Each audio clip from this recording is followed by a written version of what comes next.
Bueno, bienvenidos a un nuevo desayuno, a una nueva edición de nuestro ciclo Café y Mercado, el espacio que compartimos desde el área de research de la bolsa, donde damos nuestro view acerca de las estrategias de inversión recomendadas, el análisis de la coyuntura y donde compartimos junto con Ramiro, nuestro responsable de research y portfolio de inversión, este, el view de nuestras principales estrategias de inversión y demás. En esta oportunidad, como ustedes saben, habitualmente en esta presentación solemos abordar algún tópico adicional al abordaje habitual que hacemos de las estrategias de inversión que estamos recomendando. En esta oportunidad incorporamos dos temas que tienen que ver en primer lugar con los últimos ETF aprobados y que empezaron a cotizar en el mercado BIMA. Y nos pareció también relevante incorporar un tema vinculado con qué es lo que está pasando en el mercado monetario. Así que vamos a hacer un abordaje inicialmente con esto para explicar un poquito qué está pasando con la tasa, para después arrancar con la presentación habitual de Rami. ¿Cómo andás, Rami? ¿Qué decís? ¿Qué tal, Julio? Buen día, ¿cómo andan? Hola, saludos, aprovecho para saludar a todos. ¿Cómo va? Todo bien, todo Está bien. perfecto, Julio. ¿Te parece si arrancás un poquito con el contenido, con la primera parte y después iniciamos con un poquito Dale, del repaso de los ETF? dale. Bueno, en primer lugar, como para posicionarnos, digamos, ¿qué estuvo pasando en el mercado? Lo que vimos es, bueno, es un poco consecuencia de las últimas medidas, digamos, del Banco Central vinculada al programa monetario, específicamente, como ustedes saben, este año el Central arrancó la fase 3 de su programa donde, bueno, básicamente entre los principales aspectos, digamos, y decisiones que se tomaron tiene que ver con la liberación del cepo y el establecimiento de las bandas de flotación, digamos, de entre 1000 y 1400, con trayectorias, digamos, decrecientes y ascendentes respectivamente del 1% mensual. Se eliminó el dólar blend, el dólar que usaban los exportadores, que compensaba una parte de la liquidación con dólar contado con liquidación. Eh, se flexibilizó el acceso, digamos, de los individuos al mercado de cambio, cosa que estaba vedado de hace bastante tiempo, con un exiguo límite de $200 mensuales. Este, y se flexibilizaron la remisión de utilidades a partir del ejercicio cerrado este año, digamos, es decir, las utilidades de empresas generadas durante el corriente ejercicio se van a poder remitir al exterior a partir del año que viene. Si bien se mantiene todavía el cepo, digamos, para las personas jurídicas, hubo una notable flexibilización, digamos, en el acceso al mercado de cambio, ¿no? Y concomitantemente con todo esto, el Banco Central de alguna manera refuerza su compromiso, digamos, con la emisión cero, ya sea vía la monetización del déficit del tesoro, ex déficit del tesoro, y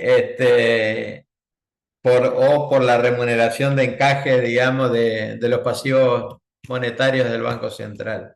Ahora bien, el día 9 de junio, el Central emitió un nuevo comunicado donde da a conocer algunas medidas adicionales, digamos, a esta vinculada a la liberación del mercado de cambio, que básicamente tiene que ver con la recomposición de su balance.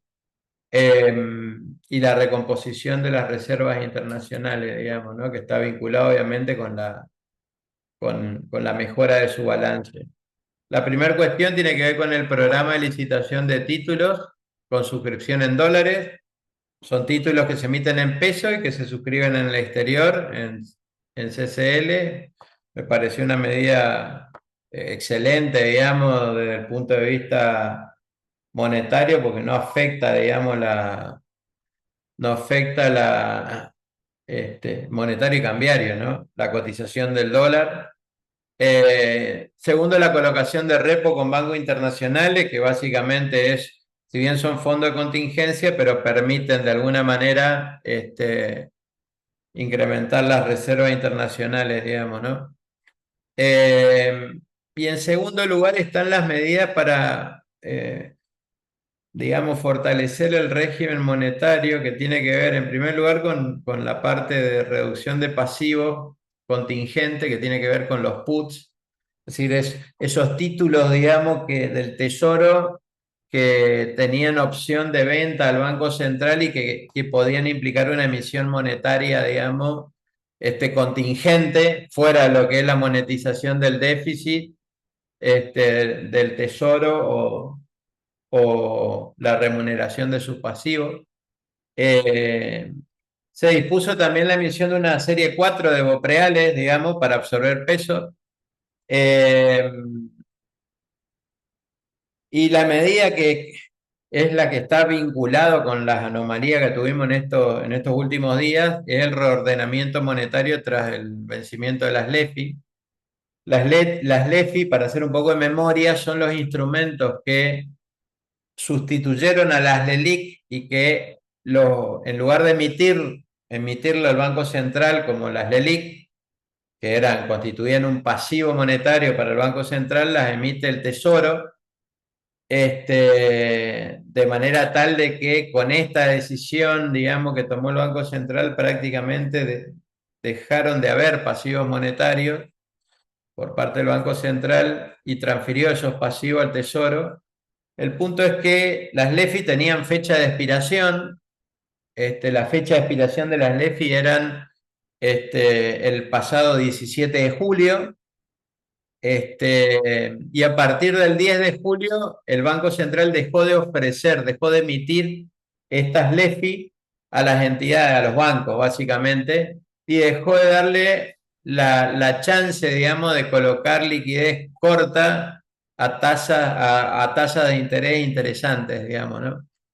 Eh, y la cuarta cuestión tiene que ver con el ajuste de los encajes, digamos, que entre otras cosas ya las empezamos a ver, seguramente todos han percibido que las billeteras están devengando menos tasa y eso tiene que ver con el aumento de los encajes, digamos, a las cuentas remuneradas que dispuso recientemente el Banco Central y que obviamente derivó en una reducción de los rendimientos, digamos, ofrecidos por los bancos, digamos, a los fondos de inversión.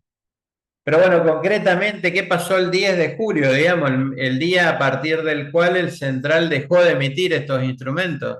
Bueno, básicamente los instrumentos empezaron a vencer y no fueron renovados, digamos, ¿no? Y si bien el Banco Central había llevado adelante licitaciones conforme su cronograma habitual, a través del cual absorbe pesos, digamos, ¿no? O suple las necesidades de financiamiento del Tesoro, este, la expectativa del Banco Central era que gran parte de ese caudal del EFI se aplicaran, digamos, a estos instrumentos emitidos por el Tesoro, cosa que no ocurrió. Prácticamente ese día se liberaron cerca de 10 billones de pesos, digamos, de liquidez que se inyectó al mercado, digamos. Eh, y lógicamente ese exceso de liquidez que no pudo ser alocado en un instrumento del Banco Central, terminó en los mercados destruyendo de alguna forma la tasa de cauciones, digamos, que es lo que vimos ese jueves, digamos, ¿no? Eh, ¿Y qué pasó? ¿Qué hay detrás de todo esto? Que básicamente el central en esta fase, digamos, el programa monetario, dejó de fijar ya la tasa de interés. Al no tener pasivos monetarios, digamos, dejó de fijar la tasa de interés que antes era la tasa del ELIC, después fue la tasa de pases, etcétera. Y empezó a fijar su objetivo en términos de crecimiento de agregados monetarios, digamos, en este caso el M2 transaccional. Y como el Banco Central no puede definir el precio y las cantidades a la vez, lo que el central dejó de definir el precio, digamos, para empezar a definir las cantidades, que es el M2 transaccional, y en consecuencia las tasas de interés se definen en forma endógena, digamos, libremente en los mercados. Y obviamente, atento a ese error de cálculo, error no forzado, digamos, que estuvimos presenciando en la semana, digamos, que distorsionó mucho el mercado monetario, digamos, por ese exceso de liquidez tan grande que había. Eh, que obviamente generó reacomodamiento de las tasas de las LECAP, etcétera, etcétera, digamos.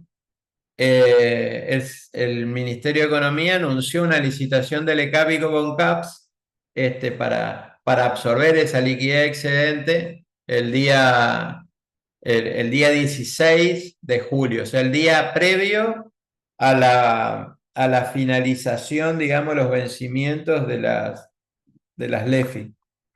Perdón, Julio, Eh, sí, un comentario nada más para sí, afirmar lo que estás comentando justamente, es que el día 10 justamente de julio, que fue cuando nos enteramos, cuando se hizo pública todas las noticias estas de la fecha de la nueva licitación y el fin de las LEFIs, etcétera, es que las tasas de cauciones de ese día llegaron a cerrar al 10%, 12%.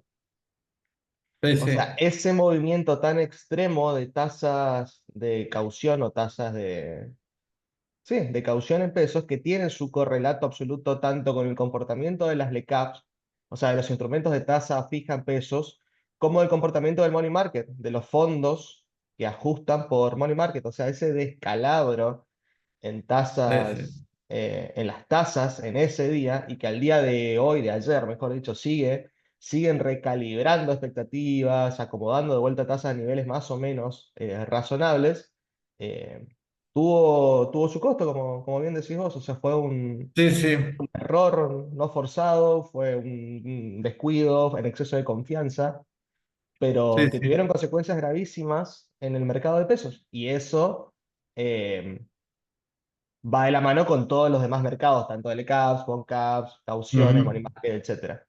Bien, Bien, entonces, bueno, a partir del 18 de julio, digamos, ¿qué pasó, digamos, no? La tasa de política monetaria, conforme lo anunció el Banco Central, digamos, para la fase 3 del programa, dejó de fijarse por parte del Banco Central. Y la tasa de caución, de alguna manera, se constituyó en un parámetro, digamos, de mercado para medir eh, el costo del dinero a corto plazo. Vale decir de que los excedentes de liquidez, digamos, o faltantes de liquidez se traducen o generan volatilidad en la tasa de caución, de alguna manera, que se convirtió como en un termómetro, digamos, de lo que pasa en el mercado monetario, y eso es lo que estamos visualizando, digamos, ¿no? Entonces, eh, ¿qué significa hoy la tasa de caución que la vemos tan volátil durante la rueda, digamos? Eh, si la caución sube, es porque lógicamente hay más demanda de peso o menos oferta, o las dos cosas. Si la tasa baja, es porque hay exceso de liquidez, así de simple, digamos. Eh, Hoy entonces la tasa de caución se convierte, digamos, en una referencia central, digamos, para el mercado monetario. Eh, y mide en definitiva el termómetro, digamos, si falta o si sobran pesos, digamos, ¿no? Ahora, ¿qué tiene que ver, digamos, los movimientos en las tasas, particularmente la tasa de caución, con los movimientos del tipo de cambio? Y la verdad que tiene muchísima relación, digamos, ¿no? Como ustedes saben, digamos, cuando tenemos tipos de cambio que son libres, digamos, existe un trade-off entre lo que es la tasa y el tipo de cambio, digamos, ¿no? Entonces, muchas veces, em, digamos, el Banco Central cuando fija la tasa de interés, en un contexto donde el dólar está demandado, digamos, suele fijar niveles altos de tasa de interés para desincentivar la demanda de dólares y viceversa. En esta circunstancia, digamos, con este programa monetario, el central no fija la tasa, porque lo que está fijando es el agregado monetario, el crecimiento del agregado monetario M2 transaccional.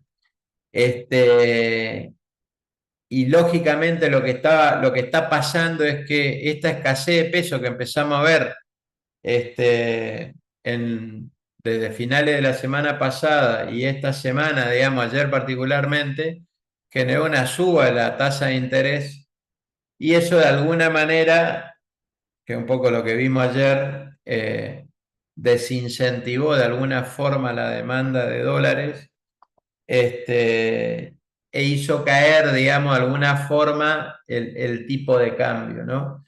Y fíjense que no lo hizo el Banco Central como una medida explícita, sino fue consecuencia de un déficit, digamos, monetario que elevó la tasa de caución y que a su vez eso permitió desincentivar de alguna manera la demanda de dólares y eso es un poco lo que vimos ayer, que la tasa de interés de caución estuvo picante, no tan alta como el viernes, pero picante al fin, y que los dólares financieros de alguna manera tuvieron un pequeño retroceso, digamos, ¿no? Pero bueno, básicamente como para que se entienda en este contexto monetario, en este contexto, digamos, que estamos transitando, la tasa de caución va a ser una tasa volátil, porque el Banco Central dejó de tener una tasa de referencia para pasar a dejó de fijar el precio para pasar a fijar las cantidades y en consecuencia está dejando que la tasa de interés se fije libremente por el juego de la oferta y la demanda, digamos, de dinero. Y eso, lamentablemente, lo que vamos a ver una tasa de caución o tasa de interés volátil, este, que no sé si es el mejor de los mundos, porque esto está trayendo aparejado ajustes, digamos, en el precio de los activos financieros. Bueno, Rami puede dar fe, digamos, de esto, porque él está, él es portfolio manager, digamos, de nuestro fondo Axi Estrategia y, bueno, particularmente hubo mucho laburo en los últimos días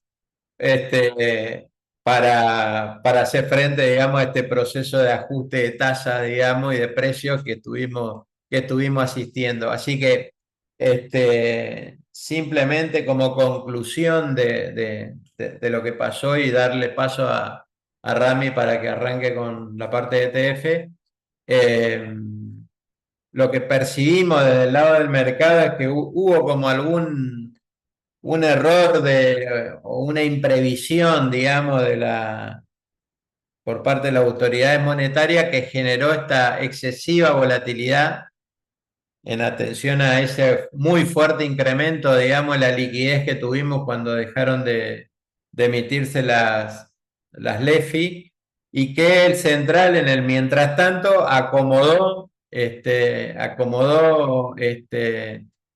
consonancia, digamos, en coordinación con el Tesoro, digamos, la liquidez mediante esa licitación, pero aún así lo que tenemos que de alguna manera entender es que la tasa de interés se va a definir de manera endógena ¿Y eso qué significa? Que se va a definir por el libre juego de la oferta y la demanda. Es decir, si hay excedente de peso, la tasa de interés va a bajar y si hay deficiencia de peso, la tasa de interés va a subir, digamos.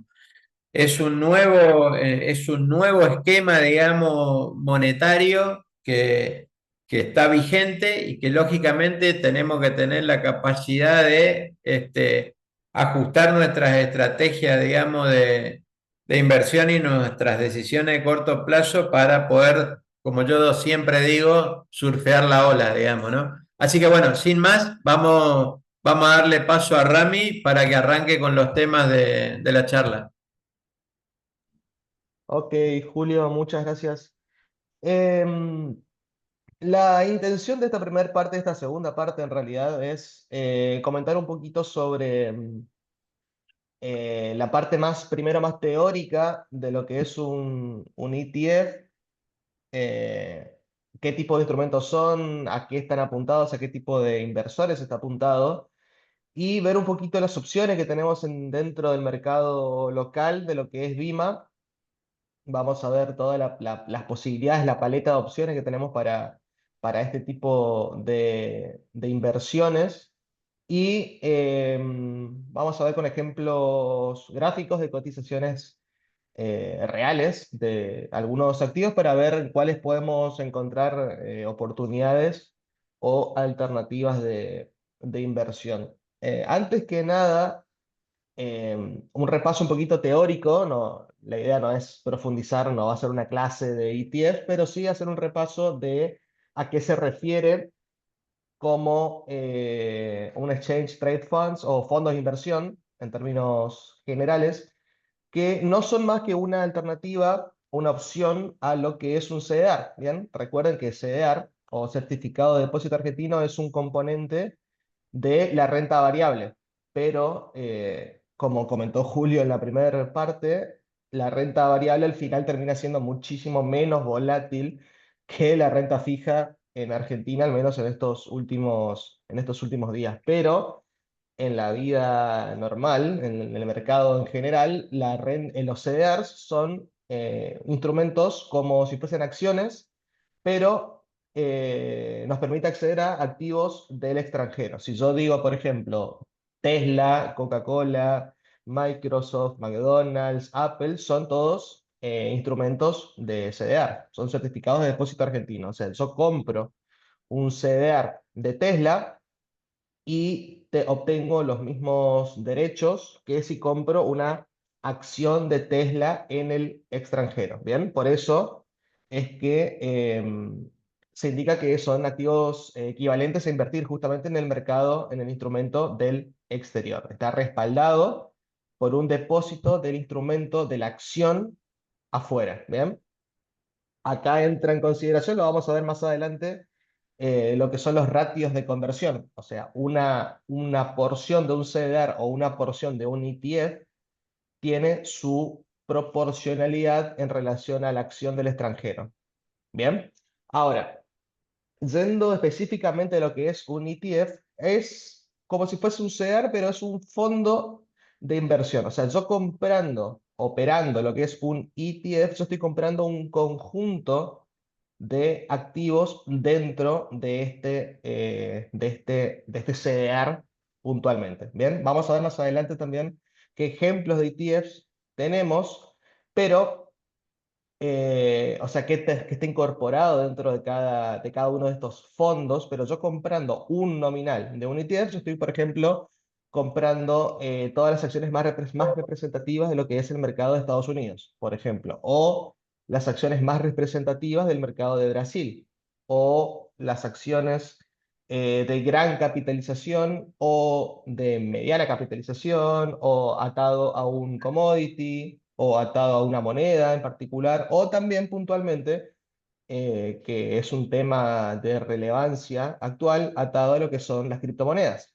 Bien, más adelante vamos a ver qué tipo de instrumentos o cuáles son los tickers puntuales de ETFs que ajustan por la cotización de la criptomoneda. Bien, como particularidad, fíjense que funcionan de la misma manera que un CDR, o sea, funcionan como una cobertura del tipo de cambio, O sea, yo comprando un ETF estoy cubriéndome de la volatilidad del tipo de cambio. Acá entra en juego, como ya lo comentamos en alguna reunión anterior, entra en juego lo que es el dólar contado con liqui. Bien, tengo que tener en consideración la cotización de ese, de ese dólar puntualmente, que actualmente con la salida del cepo, al menos para personas físicas, está más o menos en línea las distintas cotizaciones del dólar, con excepción del blue. Bien.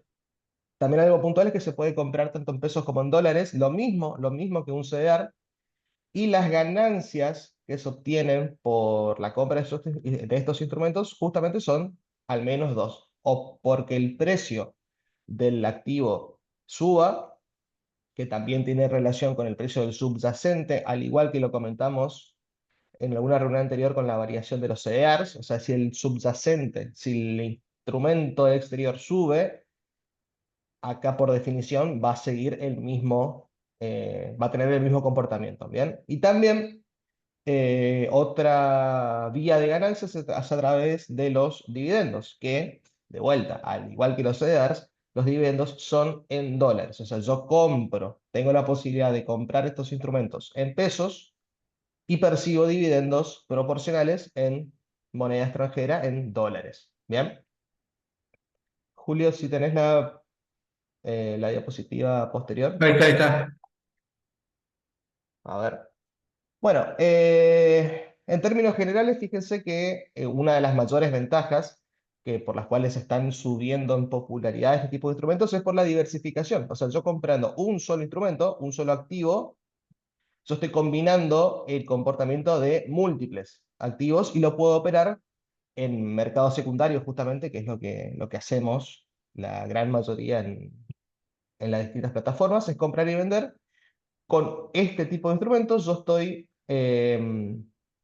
invertido en una clase o una categoría puntual de instrumentos, ya sea las empresas más grandes de un país o de un sector o de una región puntual. ¿Bien? Eh, Julio, siguiente, por favor. Ahí está. Bien, antes de pasar puntualmente a qué alternativas tenemos en el mercado local, fíjense unos datos eh, a nivel global, fíjese lo grande y lo creciente en términos casi exponenciales que es el mercado de ETFs, que fíjense que están operando, o sea, hay activos invertidos superiores a los 17 billones de dólares y con récords mensuales que justamente mes tras mes hay tanto aumento de flujos netos positivos en ETFs, o sea, hay incorporación de nuevo capital a invertir en este tipo de instrumentos, y también hay lanzamientos permanentes de nuevos fondos a nivel mundial, en los cuales el mercado argentino no es la excepción. Acá nos vamos a concentrar puntualmente en lo que son fondos o ETFs de renta variable, ¿bien? Pero también existen, y seguramente en el mercado local van a empezar a llegar, lo que son fondos de renta fija o de bonos, ¿bien? Pero entrando a lo que es puntualmente BIMA o lo que es el Merval, el mercado local, fíjense que solamente este año, en lo que vamos de este año y finales del año pasado, fíjense que se habilitaron más de 20 ETFs distintos. En la filmina siguiente vamos a hacer un listado que no son todos, pero son de los más operados dentro de lo que es el mercado local. Fíjense que hacemos la distinción de los que son emitidos y custodiados por lo que es caja de valores, de los que son custodiados por el banco Comafi, que en este tipo de instrumentos, tanto en CDRs como en ETFs, están a la vanguardia de nuevos lanzamientos. ¿Bien?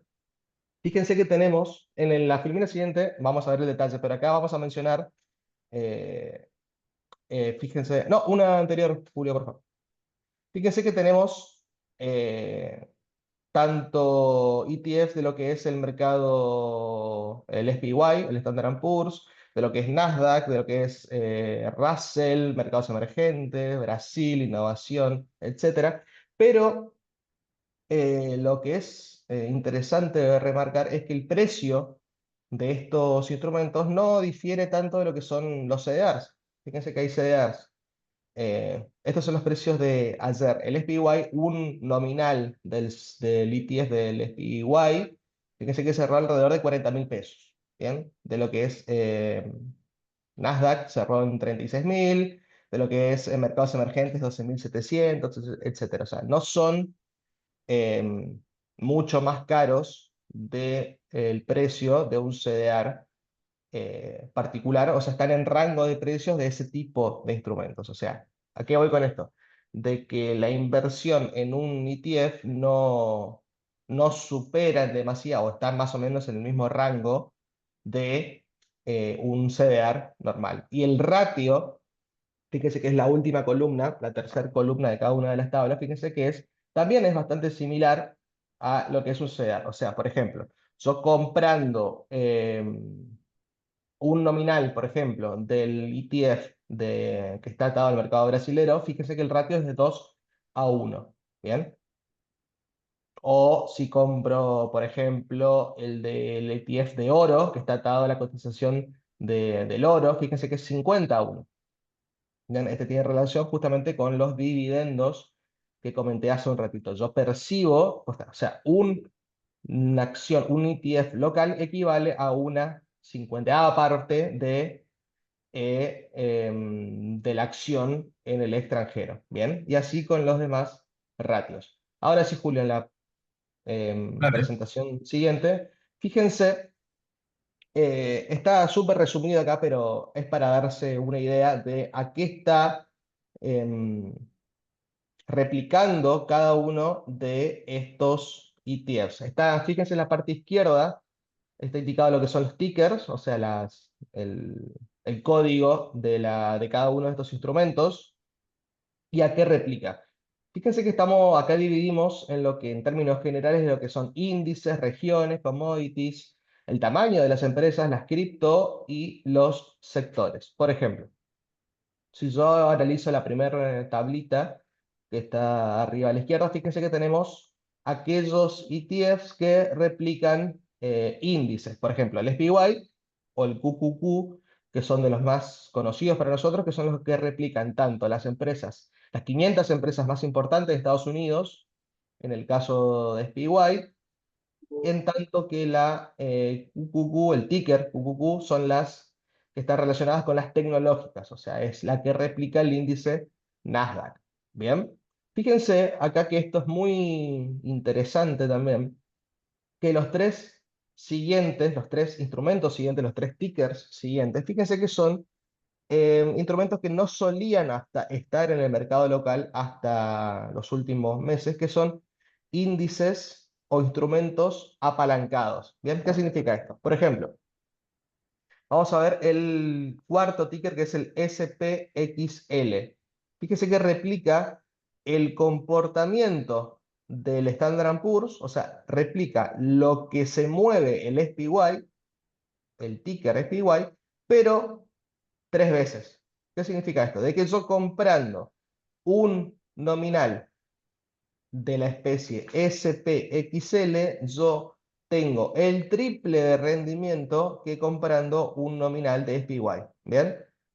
Ahora, al estar apalancado, lo que se indica, lo que se expresa como estar apalancado en una inversión, fíjese que puede ser tanto muy positivo como muy negativo, porque el comportamiento al estar replicando por 3 son las ganancias, las multiplico por 3, pero si el SPY cae, acá va a haber más que proporcionalmente afectado el comportamiento de mi inversión, lo cual en el periodo actual vamos a ver más adelante cómo está comportándose el SPY en épocas alcistas, en tendencias alcistas puede ser algo muy beneficioso, pero hay que tener especial consideración en épocas bajistas. Y para esos momentos, justamente de épocas bajistas, es que tenemos el tercer ticker, que fíjense que es el SH, que lo que replica es como un shorteo del SPY. ¿Qué significa esto? De que funciona similar a lo que es una opción put. O sea, yo compro este instrumento y me beneficio de una caída en la cotización. ¿Bien? ¿Qué significa esto? El SPY sube, el SH baja y viceversa. El SPY cae de precio y el sticker SH que replica el comportamiento a la inversa del SPY sube. Bien, funciona en términos generales similar a lo que es un put. O sea, se beneficia, gana rendimiento cuando el mercado cae.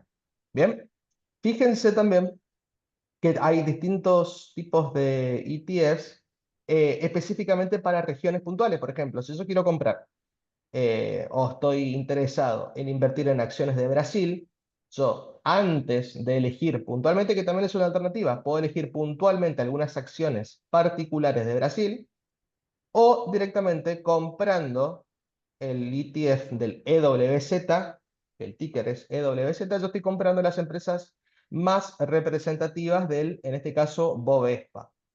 Bien, más adelante vamos a ver cómo se compone, vamos a ver un ejemplo sencillo de cuáles son las ponderaciones más importantes de esos activos, pero es una alternativa, por eso es que hacemos referencia a, por un lado, la facilidad en la adquisición de estos instrumentos, porque también poseen una liquidez bastante importante, y también la diversificación. O sea, yo comprando un solo instrumento, yo estoy ya diversificándome en un mercado puntualmente como es el de Brasil. Lo mismo para China, lo mismo para Europa, lo mismo para Japón, lo mismo para mercados fuera de Estados Unidos. Bien, entonces yo tengo como alternativa de diversificación en el exterior, yo tengo las dos alternativas. O sea, por ejemplo, yo comprando, no sé, una cartera que esté compuesta por SPY. O sea, yo comprando SPY, yo estoy comprando las 500 empresas más importantes de Estados Unidos. ¿Bien? Yo estoy comprando EWZ, o sea, estoy comprando los activos más representativos del mercado de Brasil y compro VEA, el ticker VEA, estoy comprando mercados, o sea, la cartera de activos más representativos de mercados desarrollados fuera de Estados Unidos. ¿Bien? O sea, yo solamente con esos tres activos, yo estoy ya armé una paleta global, siempre de renta variable, eso es importante destacar, pero estoy comprando a nivel global toda una cartera de activos alrededor de todos los mercados. ¿Bien? Lo mismo puedo replicar, por ejemplo, para commodities, fíjense que los ETFs puntuales del mercado local, puedo estar operando instrumentos en vez de comprar acciones puntuales que operen en el mercado de oro, por ejemplo, no sé, Barrick Gold, Harmony, o empresas del sector. Yo directamente compro un ETF con el ticker GLD y estoy comprando un activo que replica el comportamiento del oro. Lo mismo para la plata, lo mismo inclusive para el uranio o el mercado de energía nuclear, lo cual es un mercado súper puntual, pero que visto la actualidad y la coyuntura a nivel geopolítico puede ser algo de mucha relevancia. Bien, lo mismo, fíjense para la tabla de mercado del sector cripto, por ahí yo no sé, no estoy tan familiarizado con una billetera cripto o con aplicaciones puntuales para operar criptomonedas. Yo puedo operar en el mercado local vía matriz, vía home broker, vía lo que sea. Yo compro estos instrumentos, por ejemplo, ETA, ETHA o IBIT, y yo estoy comprando un instrumento que replica el comportamiento tanto de Ethereum como de Bitcoin, que son de las dos criptomonedas más importantes, de mayor Ujú, capitalización actualmente y que encima en el último tiempo están teniendo un comportamiento súper alcista. Lo ujú. comentamos con Julio permanentemente que están, Bitcoin puntualmente está en récords, está en máximos históricos. Sí, eh, sí. no es recomendación de compra, entienden que es un activo totalmente volátil, pero es un dato de la realidad. ¿Bien? ¿Podés, Lo discúlpame, mismo, hola, sí, ¿podés volver Andrés. a repetir? ¿Podés volver a repetir, por favor, en la última parte de la cripto? Ah, ok. Bueno, fíjate, Andrés, acá en la tablita que está a la derecha, acá en el medio, fíjense que hay estos dos tickers puntuales, estos dos instrumentos, acá ETHA y BIT. Son dos ETFs, o sea, son dos fondos, son dos activos que replican el comportamiento de, de estas dos criptomonedas. O sea, ETA replica el comportamiento de Ethereum, del precio de Ethereum, EIBIT replica el comportamiento del Bitcoin, ¿bien?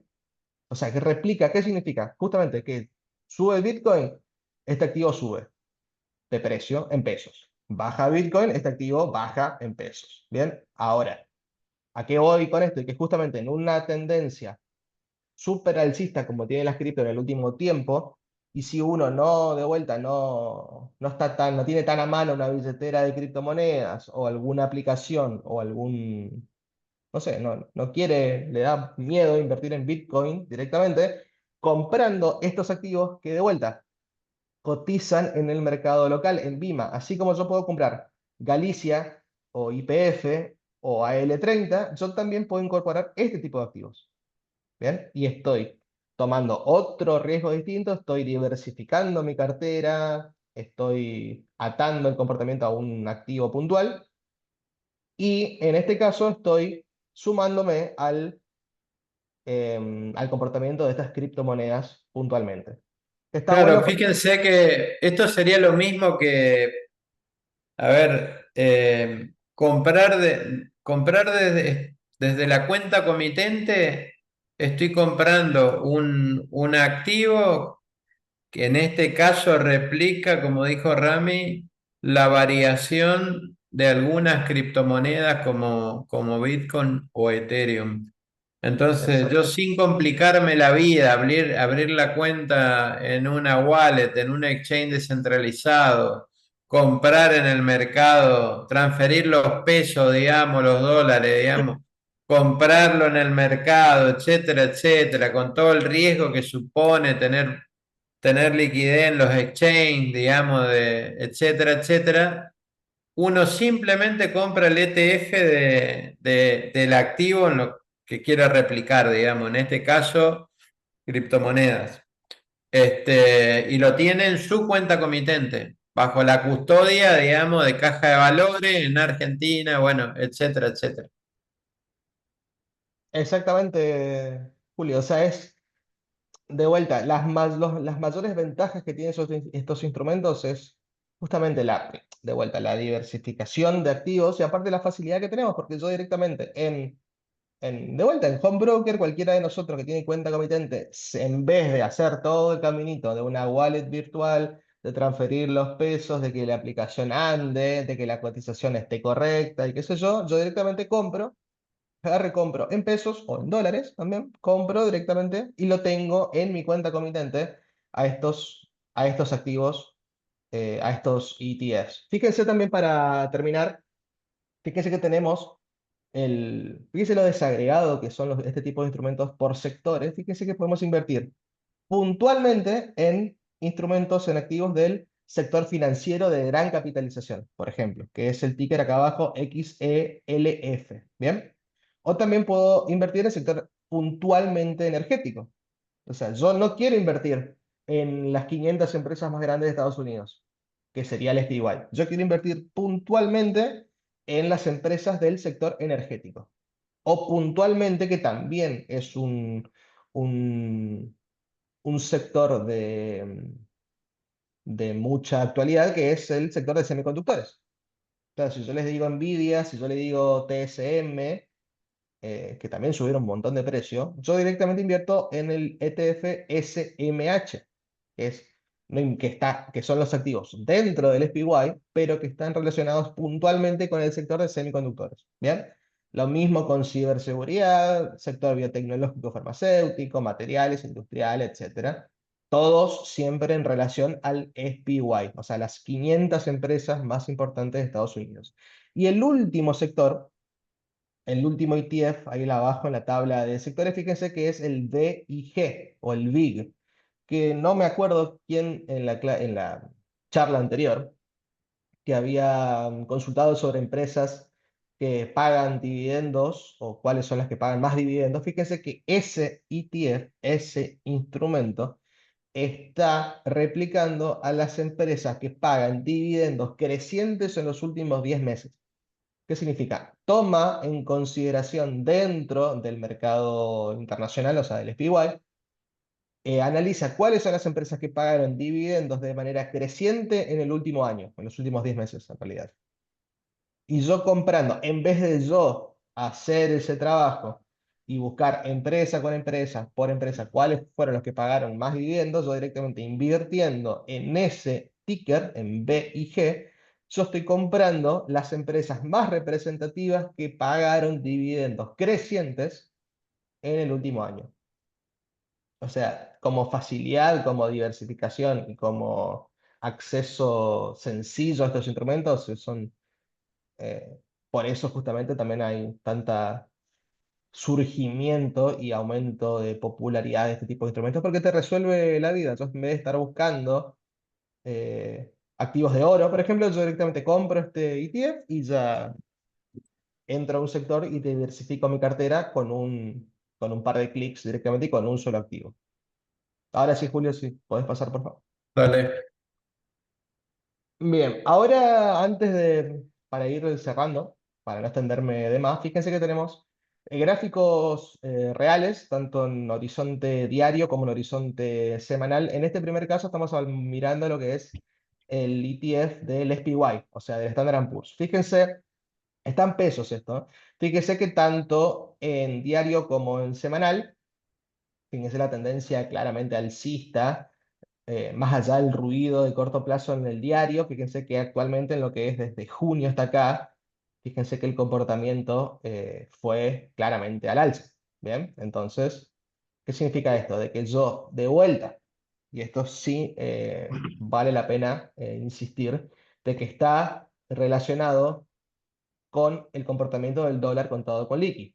Bien, el dólar, y más justamente, ¿por qué es relevante esto? Porque en los últimos días, semanas, que el comportamiento del dólar con liqui fue al alza, fíjense que la ganancia en este activo fue doble, porque tuvimos por un lado el crecimiento del valor de la valoración del instrumento y además tuvimos el crecimiento del dólar contado con liqui. Bien, fíjense que eh, los mayores holdings, o sea, las mayores ponderaciones, mejor dicho, de las empresas del SPY son, bueno, son empresas que conocemos todos, Microsoft, Nvidia, Apple, Amazon, Beta, también está Tesla acá. Entonces, en vez de comprar un nominales puntuales de Microsoft, nominales de Nvidia, de Apple, etcétera, yo compro nominales correspondientes o proporcionales de SPY y directamente estoy cubierto y estoy invertido en todo este, esta cartera de empresas. ¿Bien? Es el mismo comportamiento, fíjese que lo que es el Nasdaq o el QQQ o el Russell, o sea, todos los instrumentos están en máximos históricos, por eso está indicado ahí abajo de precaución. ¿Por qué? Porque, o sea, podría ser normal de que se tome un respiro o por el lado de la cotización del subyacente o por el lado del dólar con liqui. Pero como tenencia de largo plazo, fíjense que el comportamiento del SPY fue bastante positivo. ¿Bien? Ahora sí, Julio, el siguiente. Fíjese que el caso contrario lo podemos ver acá en el instrumento del SH, o sea, del short del SPY 500 que lo mencionamos hace un ratito, o sea, el comprarla como si fuese una opción de put, una opción de venta, pero en términos de ETS. Fíjense que el gráfico anterior, que estaba claramente alcista, bien, fíjense en máximos históricos, incluso fíjense que el comportamiento del ETF, del short del SPY, es inverso. ¿Por qué? Porque se comporta de manera inversa. O sea, si el SPY sube, este instrumento baja. Fíjense que llegó a un máximo, siempre en pesos, ¿eh? Fíjense que el gráfico es cortito porque es uno de los que fue emitido recientemente. ¿Bien? Pero fíjese que el máximo de 8.700 pesos más o menos se condice con el mínimo del SPY que fue cuando tuvimos la turbulencia importante de marzo, abril, etcétera. Fíjense que los gráficos son espejos. O sea, uno Ujú. sube, el otro baja. Uno baja, el otro sube. ¿Bien? Y fíjese que actualmente, es más, hasta podría haber una posibilidad de algo acá. Pero lo cual el dato real es que fíjense que están menos 27% desde los máximos de abril. ¿Bien? O sea, si uno está alcista con el mercado estadounidense, compra el SPY. Si uno está bajista, sí, vende SPY o compra SH. ¿Bien? Ese es el trade básicamente. ¿Bien? Ahora, si lo que analizamos es el comportamiento del ETF del Bitcoin, de vuelta, I, B larga y T, fíjense que estuvo, también es un gráfico corto porque la emisión de este instrumento es reciente.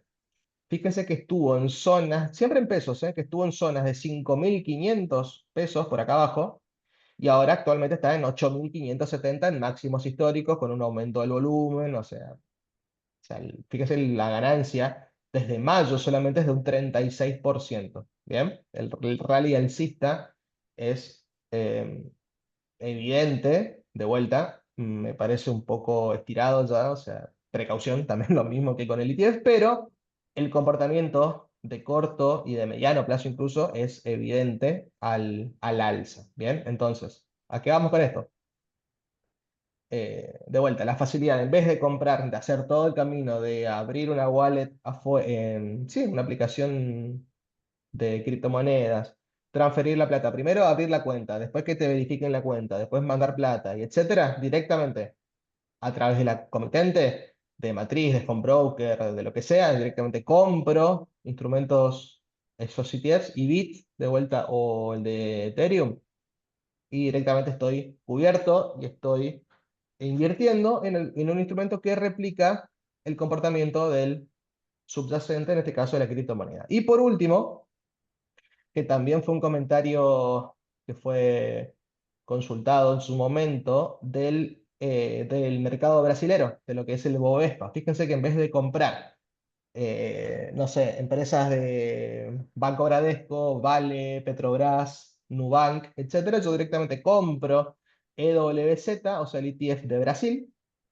y estoy comprando justamente el riesgo del mercado brasilero. Bien, fíjense que el ruido de corto plazo también es bastante alto, si tenemos tanto subas como bajas acá, pero actualmente al parecer parece mantener una tendencia alcista, al menos de corto plazo.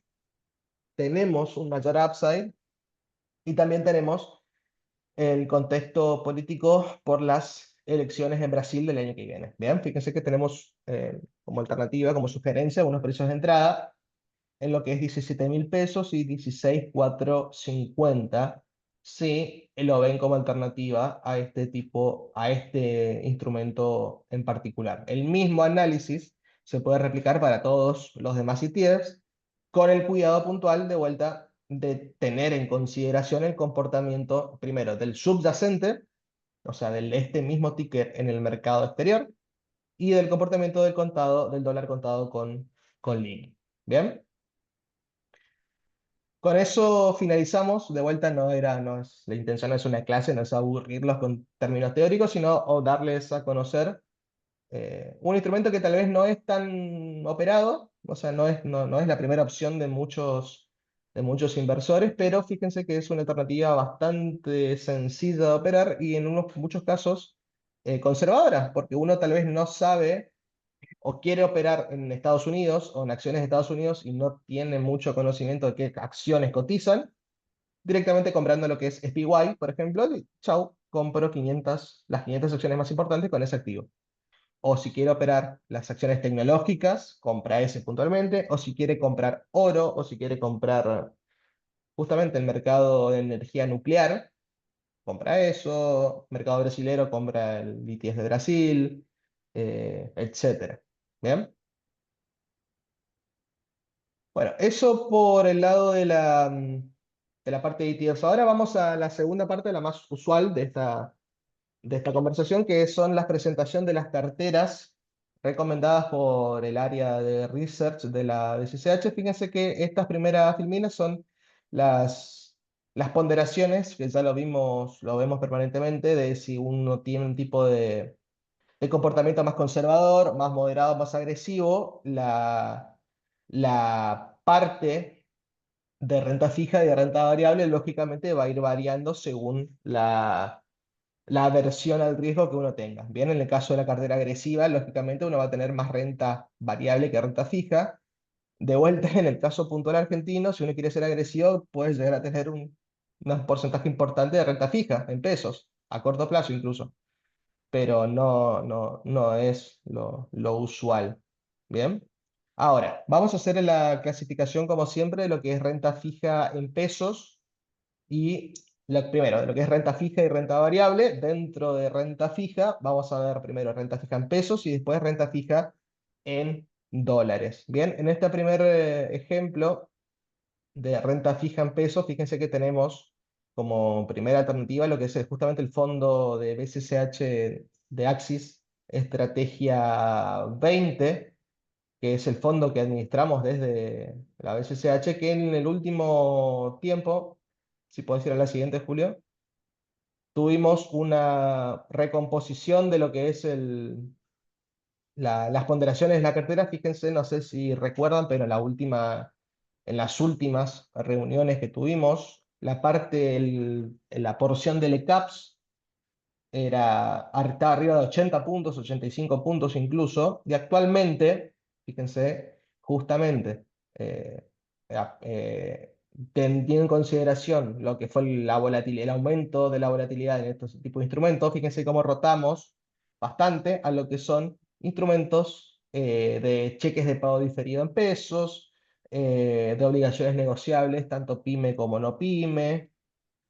Son inversiones justamente para bajar la volatilidad del fondo y que no sea tan ruidoso, más aún con el comportamiento, inclusive con el día de ayer, que el precio de las LCAPs bajó, tanto LCAPs, CONCAPs, etcétera, todos los tipos de instrumentos de renta fija en pesos bajaron de manera importante.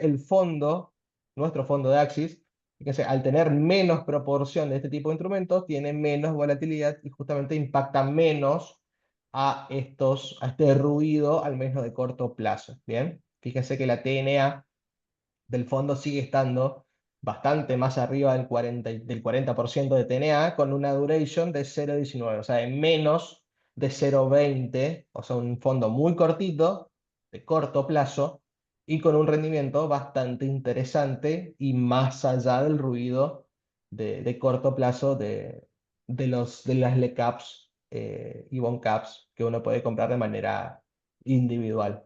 Bien. Fíjese que el comportamiento, la evolución del valor por cuota aparte hasta la actualidad. Fíjese que acá en la última puntita que está en un recuadro rojo, fíjese que tenemos esa caída que parece mínima, o sea, que fue realmente mínima.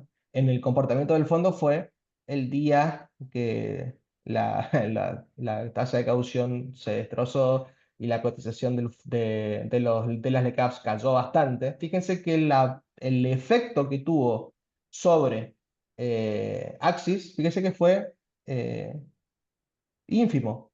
¿Ven? Fíjense que el comportamiento en lo que es desde marzo a abril a la fecha, fíjense que fue de suba permanente, o sea, con una volatilidad muy menor, y tenemos mayoría de días al alza, y los días que son bajistas son marginales, tanto en cantidad como en porcentaje.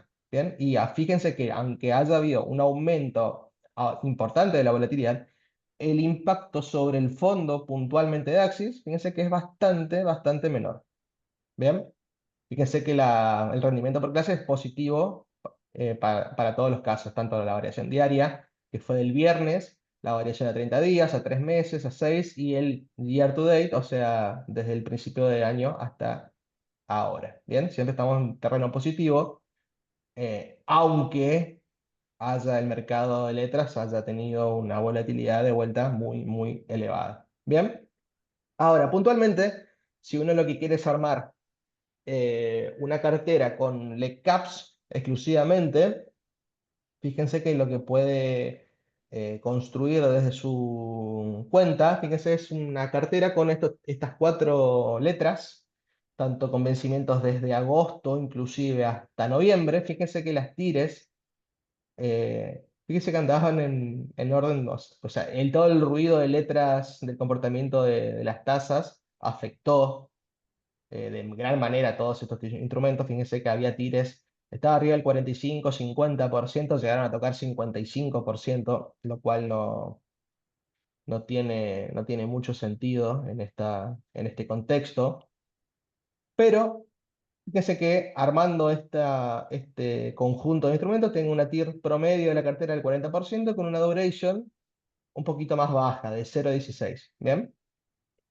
O sea, es una alternativa para Si uno quiere una cartera de muy corto plazo, fíjense que el vencimiento más largo es de noviembre, pero en los últimos días tiene que estar atento a la volatilidad y veremos cómo ha arrancado hoy, pero al menos hasta ayer la volatilidad fue noticia del día, o sea, todas las letras cayeron de precio, la tasa de caución sigue estando en un rango muy elevado y es algo a tener en cuenta. ¿Bien? Fíjense que la cartera siguiente, Julio, que también es de renta fija en pesos, pero también es un poquito más larga, pues está incluyendo lo que son bond caps, o sea, bonos de capitalización. O sea, son como las letras, pero un poquito más largas. Bien, fíjense que los vencimientos ya son desde diciembre hasta junio del 26. O sea, sigue siendo relativamente de corto plazo, mediano plazo, digamos, pero el rendimiento ya es un poco menor. O sea, ¿qué estamos diciendo con esto? De que estamos suponiendo de que las tasas van a volver a retomar una senda bajista, en todo caso, bajo esa hipótesis, puede ser útil o puede ser interesante fijar una tasa de interés que consideramos interesante a un plazo un poquito más largo. Bien. Otra alternativa que podemos incorporar es si incluimos en la cartera lo que son cheques de pago diferido o también instrumentos atados al coeficiente SER. Fíjate, Julio, en la cartera siguiente, que son justamente un mix tanto de cheques.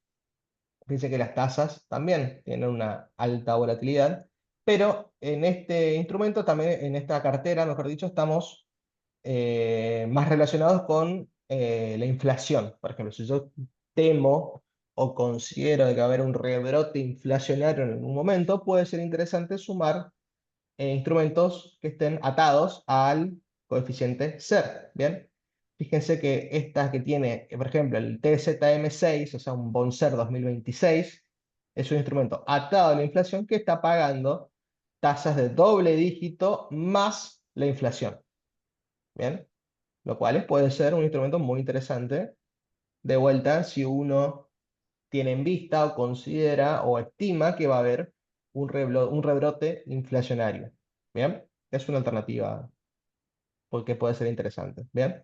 Eso por el lado, no, sí, está bien. Eso por el lado de la renta en pesos. ¿Bien? Ahora, por el lado de la renta fija en dólares, también vamos a hacer un repaso rápido está ordenado por vencimientos, desde vencimientos más cortito hasta vencimiento más largo, y aquellos inversores que quieren asegurarse cupones mensuales vía intereses o vía pago del capital para estas inversiones. Bien, fíjense que para el primer caso que está incorporado lo que son exclusivamente en la cartera siguiente, Julio, que son simplemente instrumentos de pagarés bursátiles eh, avalados por una CGR, que son de corto plazo, que fíjense, las tasas también varía todos los días, va a depender de la disponibilidad del instrumento y del mercado, pero que son tasas muy interesantes y de vuelta están, en este caso, avalados por una sociedad de garantía recíproca, o sea, el riesgo es bastante limitado y con un plazo en dólares que es bastante acotado también. Bien.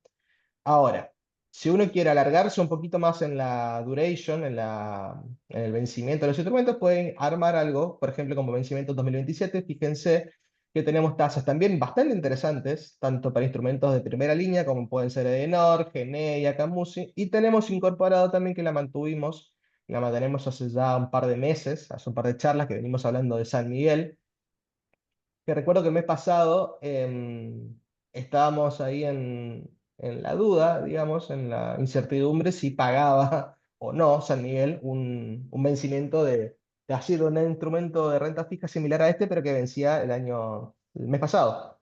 Efectivamente, se cumplió la visión que teníamos del pago de ese instrumento, así que que se mantuvieron firmes en esa letra en ese ticker, en ese instrumento, o que compraron más incluso, se vieron beneficiados enormemente con un rendimiento bastante por encima del promedio del pago de estas ONs. Bien, por eso seguimos. Es un porcentaje muy pequeño, igual es un 5% solamente de la cartera, pero que puede llegar a ser muy interesante si la hipótesis de baja de tasas en el mediano a largo plazo se cumple y si se calman un poco las expectativas y si tenemos novedades, noticias positivas en los distintos frentes. Bien, pero en términos generales, fíjense que es una cartera de lo más cortita que se puede armar en dólares y con tanto liquidez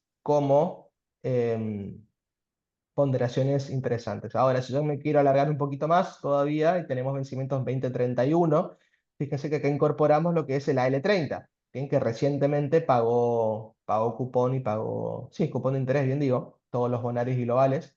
Y también incorporamos lo que son los BOP reales, también, que tenemos todavía el Serie 1 que vence en 2027. Bien, fíjense que es una cartera de más largo plazo, pero con rendimientos, con tasas de interés que siguen siendo interesantes para el contexto actual en el que estamos. Y también tenemos justamente empresas de primera línea, lo que es YPF, Telecom, Edenor, etcétera. Bien. Lo mismo en la cartera siguiente, que estaba ahí Julio justo, que son en el caso de que uno requiera o que a uno le interese percibir ingresos en dólares de manera mensual, de vuelta vía cupones o vía amortización de capital. Con este conjunto de instrumentos, uno tiene acceso a eso, con Aeropuerto Argentina a los 2031, YPF, Bonar 2038, etcétera. Yo con esta combinación de instrumentos, yo percibo dividendos, no dividendos, intereses y amortizaciones de manera mensual desde acá hasta noviembre del 28 inclusive, y después saltea un par de meses, pero sigue siendo ingresos bastante constantes, periódicos, bien digo, tanto de intereses como de amortizaciones.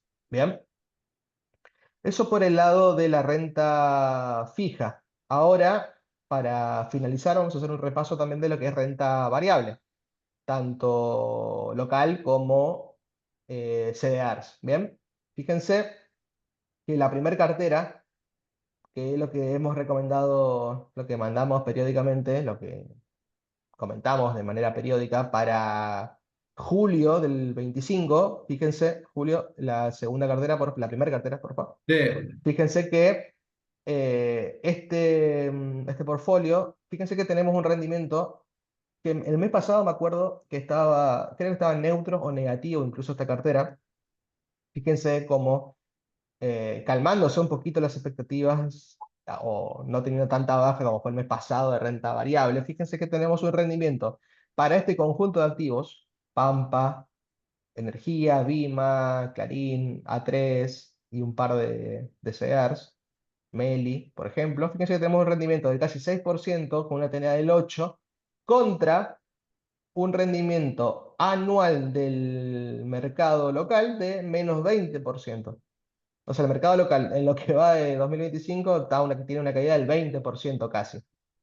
Es cierto también que el año pasado tuvimos un crecimiento eh, por fuera de todo parámetro, que fue un año extraordinario en términos de rendimiento. Este año viene bastante golpeado el mercado, pero aún así con un mercado en general que cayó 20%, tener una cartera como lo que recomendamos acá de BCH, que tiene un rendimiento positivo y del 8%, es para destacar una cartera que puede resultar inclusive defensiva por la parte de CDR que tiene, pero aún así tuvo un rendimiento positivo en lo que viene eh, en estos últimos tiempos.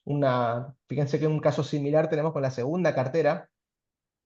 Este sí, el rendimiento casi neutro, pero de vuelta, contra un mercado que bajó 20%, que una cartera esté levemente positiva o neutra es un negocio, es realmente un negocio. Fíjense que el caso, por ejemplo, del transportador de gas del sur sigue estando en un 20% arriba y Microsoft, que está en casi 30% arriba, los cuales sostienen el rendimiento de esta cartera de vuelta, con un rendimiento semanal bastante marginal al alza y con un rendimiento anual definitivamente de baja en lo que va de 2025. Bien, y para terminar, la última cartera, Julio, que es la de CDRs. Sí. Fíjese que es exclusiva de dividendos. En el mismo caso que tuvimos para la parte de renta fija, que armamos una cartera para percibir dividendos de manera mensual, tenemos el mismo caso. Fíjese que acá no tenemos ETFs, sino que tenemos exclusivamente CDRs. O sea, con este conjunto de instrumentos nosotros percibimos de manera mensual dividendos en dólares. De vuelta, uno compra estos instrumentos en pesos y percibe dividendos en moneda extranjera directamente en su cuenta comitente, y también tiene la doble ganancia de, por un lado, la variación del precio del subyacente, y por otro lado la ganancia por vía ingreso de beneficio de los dividendos. Bien, con eso, bueno, ya tenemos el pago el calendario, digamos, de vencimientos, de pago de dividendos, perdón, en términos mensuales. Fíjense que en julio-agosto, fíjense que tenemos vencimientos, hay dividendos de Pfizer, de JP Morgan, y en agosto lo que es Barrick, septiembre Coca, etcétera. Fíjense que es periódico y es constante el ingreso de dividendos para este conjunto puntual de empresas, pero también se puede armar algo similar, por ejemplo, con el instrumento del ETF que vimos en las primeras filminas, que nos aseguramos percibir dividendos de vuelta en dólares de manera periódica. Bien, con eso, ahora sí, finalmente terminamos la presentación. Julio, no sé si hay alguna pregunta, Sí, consulta. vinculado con la parte de ETF. A Sí, ver, primero eh, preguntan dónde se puede acceder a la composición de alguno de los ETF que hemos mostrado, digamos, en la presentación. Preguntaron sí, inicialmente por los de Brasil, por el EWZ. sí, realmente la página, el fondo BlackRock tiene el desagregado. O sea, si uno busca directamente EWZ, uno puede googlearlo sencillamente. Por ejemplo, EWZ ETF, la primera página que les aparece generalmente es BlackRock o es Yahoo Finance, o sea, con el instrumento más usual, más común. Uno ingresa ahí y va a tener el detalle, va a tener por un lado las empresas que lo componen y también la ponderación de cada una. En el caso de Ujú. Brasil, puntualmente, creo que, o sea, es llamativo, pero la empresa de mayor ponderación es Nubank, es la de servicios de intermediación financiera, que lo habíamos comentado, creo, Sí. la charla anterior. Creo que es Nubank, Vale, Bradesco, y después viene Petrobras, me parece que era esa la ponderación, Ujú. dentro de una cartera de muchas más empresas, pero esas son las ponderaciones más importantes. Pero uno buscando siempre en general en la página de BlackRock o directamente en Yahoo Finance, uno busca eh, el ticker Sí, y ETF, y le va a aparecer bien la composición de cada uno de estos instrumentos. está bien. Acá hay otra pregunta vinculada fundamentalmente con la liquidez de los ETF. Sí, De, ¿qué asegura, digamos, si tengo posición en alguno de los ETF por ahí menos transados que pueda, que pueda, como es, tener la contraparte, sí, digamos, tener sería, no, en ¿no? tema de ETFs, y cada día, cada semana que pasa se incrementa más el volumen, justamente. Es más, en caso de renta variable, los activos que más operan o sea, SPY y QQQ te operan más que Tesla, por ejemplo. O sea, el término de liquidez, y Ujú, más aún, o inclusive los sitios menos conocidos, por ejemplo, el del sector materiales, por ejemplo, del SPY, el sector construcción, operan sus buenos millones de nominales, todos los de pesos, mejor dicho, o sea, cientos de nominales, ujú, y no debería haber inconvenientes de liquidez, salvo que sea una posición enormemente grande, pero de vuelta, en esos casos, en los ETFs de SPY, de Standard Poor's, de Nasdaq y del Russell, del Dow Jones, perdón, o sea, del top 5 2 o 3 del top 5 son ETFs. y es un Sí, volumen sí. que va, una liquidez que va permanentemente al alza permanente. Sí, sí, bueno, acá hay una última pregunta vinculada a cuáles son los gastos de adquirir CDRs de ETF. En realidad no tiene gastos adicionales la adquisición de gastos de este tipo de instrumentos, simplemente Mm. los aranceles son los mismos aranceles, digamos, Sí, es como comprar un CDR. de cualquier CDR, acción o lo que sea, digamos, que tenga el cliente, digamos, en su Es exactamente, no, o neteado, sea, uno ¿no? lo expresa como fondo, pero no es como comprar un fondo, es directamente como comprar un CDR. En vez de comprar Tesla o Coca o Apple o lo que sea, directamente busca el ticker EWZ, por ejemplo, y Sí, sí, directamente lo adquiere y lo opera, lo compra, vende eh, como si fuese un CDR común y corriente, o sea, con los aranceles correspondientes a una operación de CDR, sí, sí. con los gastos de mercado, Sí, sí, no derecho de hay mercado, comisiones de perdón. gestión tampoco No como hay. pregunta acá Verónica. No, no, no, Verónica, es un CDR normal. O sea, Bien, bueno, acá Verónica subió aranceles y derechos en de el mercado. chat, eh, bueno, la descripción y la composición del ETF en Yahoo Finance, digamos, de Ah, WZ. excelente. Sí, Buenísimo. Sí, sí, sí, sí. sí, para esos casos, Yahoo Finance, o de vuelta, Yahoo Finance, o BlackRock, o TradingView, o Investing, o sea, cualquier plataforma, o directamente buscan en Google el ticker. Julio, si Sí. te podés volver hasta atrás en la tablita de instrumentos de ETF. Hay ese que estaba preguntando Ricardo justamente. O sea, buscando, a ver, cualquiera de estos tickers, por ejemplo, acá en sectores, qué sé yo, no sé. Sí, FXI, por ejemplo, las empresas, el ETF del sector de las empresas chinas, por ejemplo, le va a aparecer el detalle. Por ejemplo, FXI y ETF y le va a aparecer la composición de las mayores empresas chinas. Acá va a aparecer, por ejemplo, BABA, TSM, que es de Taiwán, no sé, va a aparecer el detalle de cada una de las empresas y de la ponderación de cada una en el total. Bien, de las más importantes a las menos. Bien, lo mismo con cualquier otro de los ETFs. Bien, Bien. sí, Bueno, bárbaro. perfecto. Bueno, Buenísimo. creo que estamos, así que bueno, vamos a ir cerrando la actividad, Rami, Súper. y bueno, agradeciéndole a todos los que se pudieron sumar, haber participado en la charla. La vamos a estar distribuyendo vía WhatsApp, email, para los que no pudieron asistir. Y seguramente nos vamos a estar viendo en la próxima actividad, que va a ser seguramente un desayuno de trabajo, y todavía tenemos que confirmar si lo hacemos con Gustavo Nefa o con los portfolio manager y economista jefe de MEAQM, que estamos tratando de cerrar para la próxima actividad. Así que bueno, sin más, muchísimas gracias a todos por participar y nos vemos en la próxima actividad. Chaucito, un Listo. abrazo Gracias, grande. Julio. Gracias a todos. Buena jornada. Bye bye. Chao, Carlos.